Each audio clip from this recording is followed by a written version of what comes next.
No, no, before we start, I have to ask you something. Go. Did you read the Daziv story? I did, and I actually read it twice. Once I was a little bit annoyed, and the second time I was actually just sad. Yep, exactly the same. Okay, let's start the show before we get too deep into it, because we actually have to help her. Okay, hit it. We make mistakes. We learn. We grow. We share. Shamelessly. This is Shameless Tuesdays. The digital transformation podcast brought to you by Transformation Leader. Welcome to Shameless Tuesdays. I'm Nono Bokete. And I'm Dzikamai, Gangaidzo, the host of the Shameless podcast, but I'm also a mining engineer. Today we're gonna do a little bit of a community clinic, if I can call it that. We had two practitioners writing to us, same problem but dressed up in different clothes. Yeah, so the question is, when we get more than any other, how do you surface a transformation opportunity that senior leaders will actually fund? Not say great idea, send me a one page or something like that. Actually fund. Yeah, fund with a capital F. So here's how this is going to work. I'm going to read the first story. It's going to be from a practitioner I'm going to call Adaze. And DK is going to take the lead on advising her. And I will jump in. Then DK is going to read the second story. And this is going to be from someone we'll call Tendai. I'll take the lead and DK jumps in. We're switching of seats. Because honestly, when it's my own story, I'm way too close to it.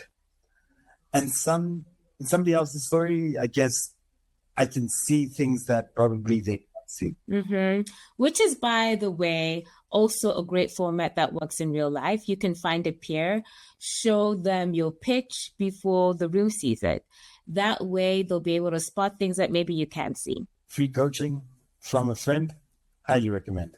Okay, so here we go. This one came in over the weekend, and like I said, we're going to call her Adaze. Names changed, details are lightly disguised, but this is the general gist of the story.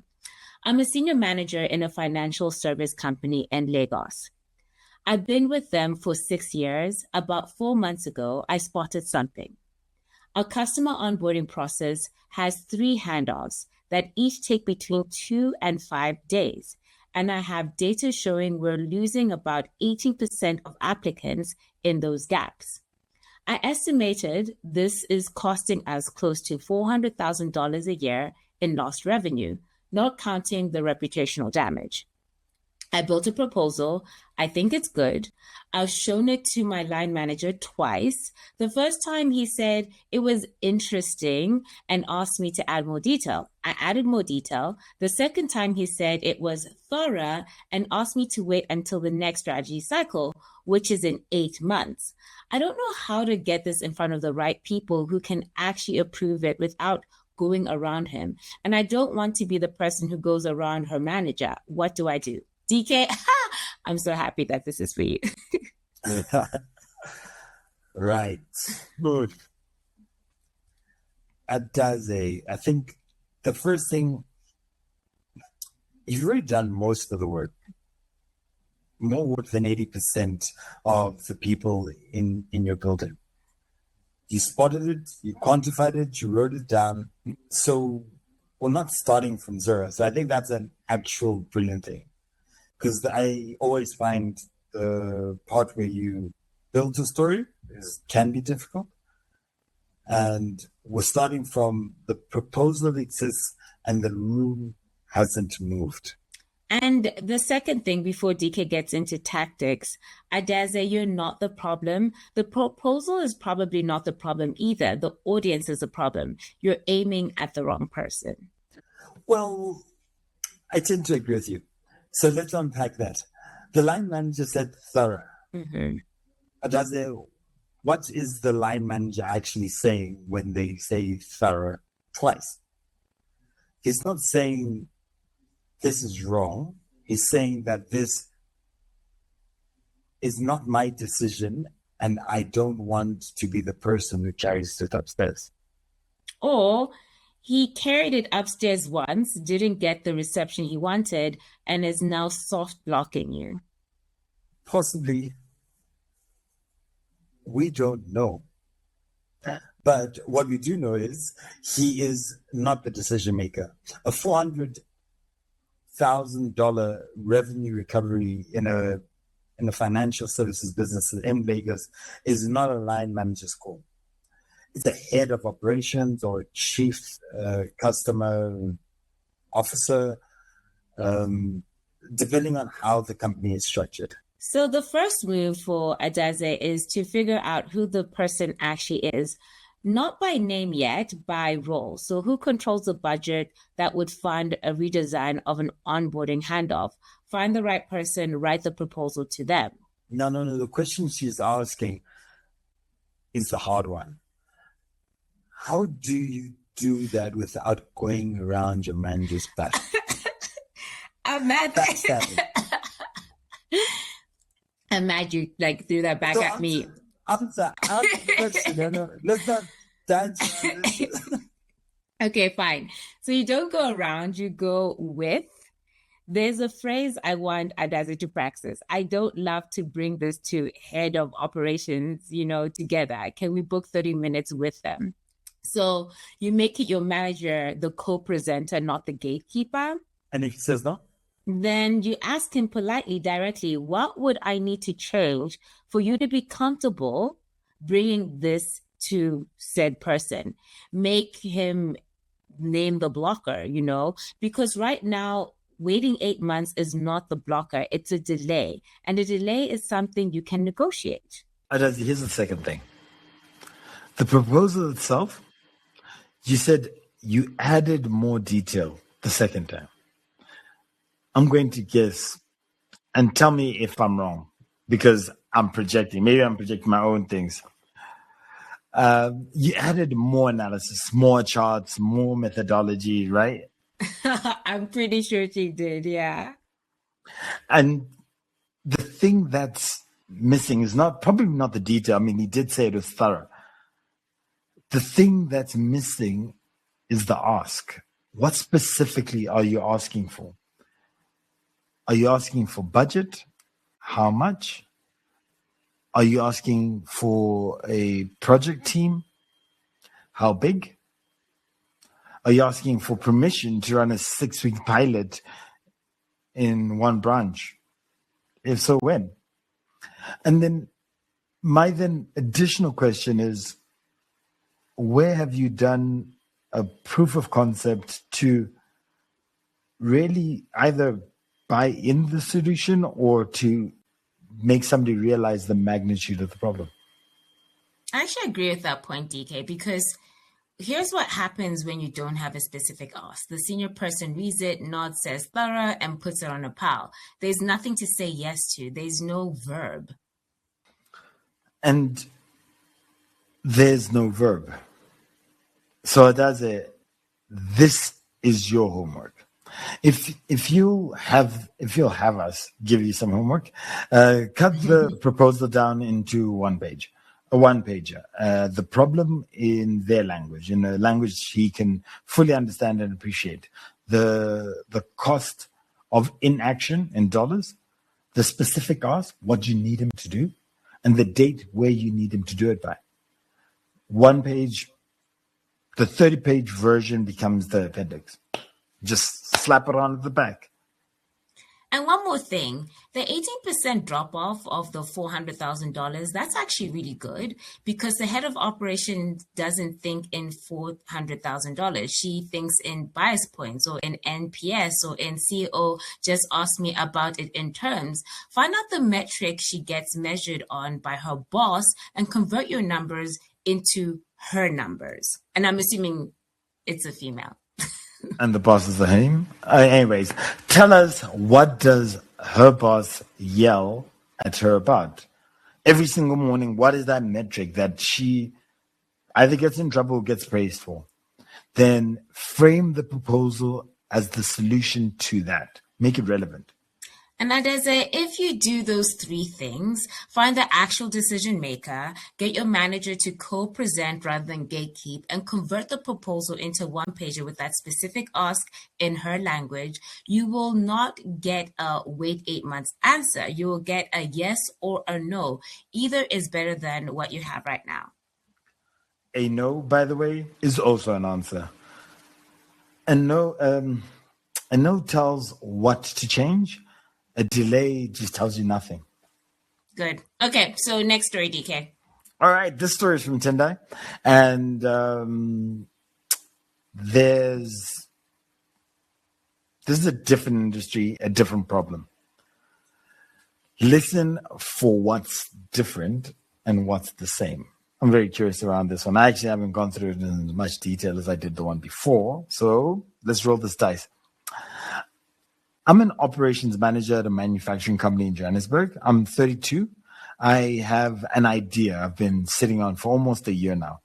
We have an AI-based predictive maintenance tool we could deploy on our line that I genuinely believe would save us $1.5 to $2 million, or 2 million rand a year, possibly even more.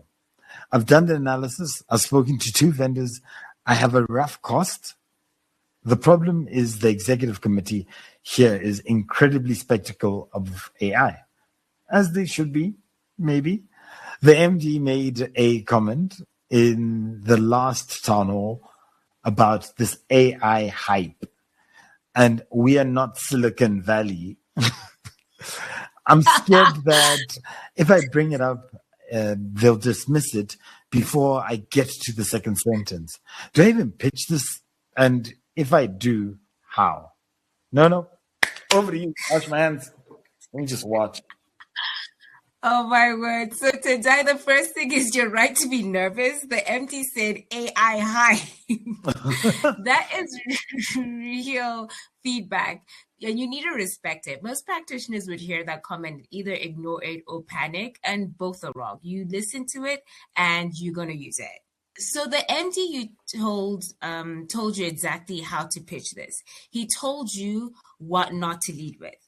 Do not lead with AI. Do not put AI powered in any title. Do not put it in the first slide. Do not put it in the second slide. The headline on your proposal is predictive maintenance, reduce unplanned downtime on line 3.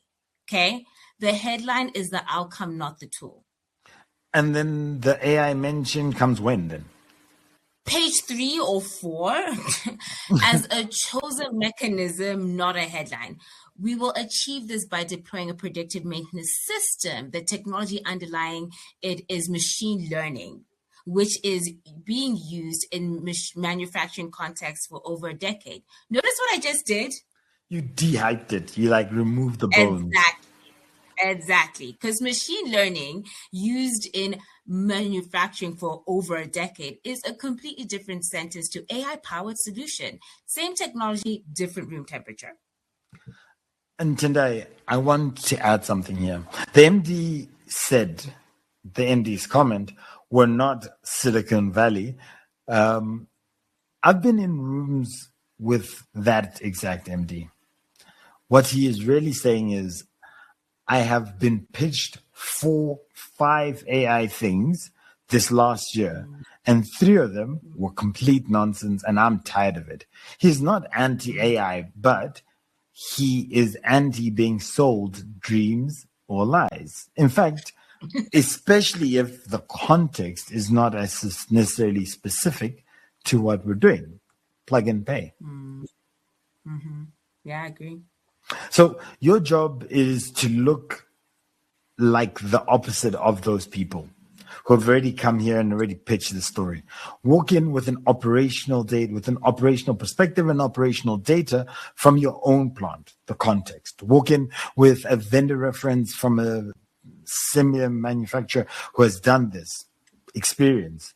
Ideally, another African operation, not a Silicon Valley case study. Relevance. Walk in with a small contained pilot, not a transformational pilot. And on the pilot point, DK, this is the second thing I want to give Tendai. Underclaim. Do not promise 2 million rand of savings in year one. Promise a pilot on one line, 8 to 12 weeks with an explicit decision gate at the end where the executive committee decides whether to scale or not. Because what you're really asking for is not $2 million of saving. What you're asking for is permission to prove that it could work. Right. The ask is small, the outcome is small, the decision is reversible. That is the language of a skeptical executive committee. Reversible is the magic word. And today, one more thing is, you said you're 32. You're worried about being dismissed. I want to give you something my old GM told me. Senior leaders do not fund ideas. They fund the person carrying the idea. The pitch is not about AI. The pitch is about whether they believe you can deliver something without embarrassing them. And so you need to really be having your risk or understanding the risk of delivering this, and then giving them the comfort that you are the person who can deliver this solution. That is a hard message, and it's the right message. Tendai, if you've never delivered anything visible to an exec committee, the predictive maintenance project is not your first pitch. It's your second or third. Find a smaller thing. Win that first. And if you have already built that credibility, if they know your name and they trust your name, your sound operational judgment, then go for it. Use Nono's framing. Lead with the outcome. Underclaim, pilot, not transform, not transformation, or massive transformation, and reversible decisions. And one last thing, Tendai. The MD's AI hype comment after your pitch in passing in the corridor, reference it. I heard a comment about AI hype in the town hall. I designed this pilot specifically to avoid that trap. You have shown him you were listening, that you're worth more than any chart on your deck. You know, I actually thought for a second that you were providing her with like a bit of shade to make the whole thing more spicy. Like, yeah, I heard what you said about AI hype, but before we close, the two stories are different. Two different countries, two different industries, two different problems, but there's something that they both share. Go on. Aren't you gonna guess? Okay, fine. Both of them have done the analytical work. Both of them are stuck at the political side of work. Sorry, Adazi knows 18% drop off. Tendai knows $2 million rand saving. Neither of them is missing the data. What they're missing is the audience strategy. And this is the thing most practitioners get wrong, DK. We are trained to believe that if our analysis is rigorous enough, if it can sell itself, it will not. The analysis is the price of admission. The audience strategy is the actual job. And the audience strategy is so uncomfortable because it asks you to think about the politics. It asks you to contextualize the stakeholders in the whole space. Who controls the budget? What is the person measured on? Who else has tried and failed? What is the MD tired of being pitched? What motivates any of these stakeholders to wake up every single day and come for work? And a good practitioner, the people who got promoted on the strength of their analytical chops, often resist this part. They feel like it's beneath them, like it's not their job to manage the room. They want the work to speak for itself. The work does not speak for itself. The work needs a translator, and you are that translator. If you take one thing from this episode, take that. You are the translator. The analysis is the source language. The proposal is the target language. The senior decision maker is the audience. If you do not do the translation, the analysis dies in the room. And that's what happened with both the Daze and with Tendai. They had the right analysis. They showed value, but then that did not translate, and therefore the translation was missing. Okay, so quick recap for everyone on their commute. If you have an opportunity, you want to surface two senior leaders. 1, identify the actual decision maker by role, not by name, not by your manager, well, not your manager, the person who controls the budget line, you want redirected. 2, find out what their boss measures them on. Convert your number into their number. 3, one-pager. Keep it simple. Problem, cost in action, specific ask, date. The 30-page version of this can go in the appendix. 4, the ask has a verb and a date. I am asking for a 6-week pilot on line 3 starting July with a budget envelope of X and an explicit decision gate at the end. Number 5 is, if AI is involved, underclaim it. In fact, don't lead with the technology. Lead with the outcome. Mention the tech as a mechanism, not the headline.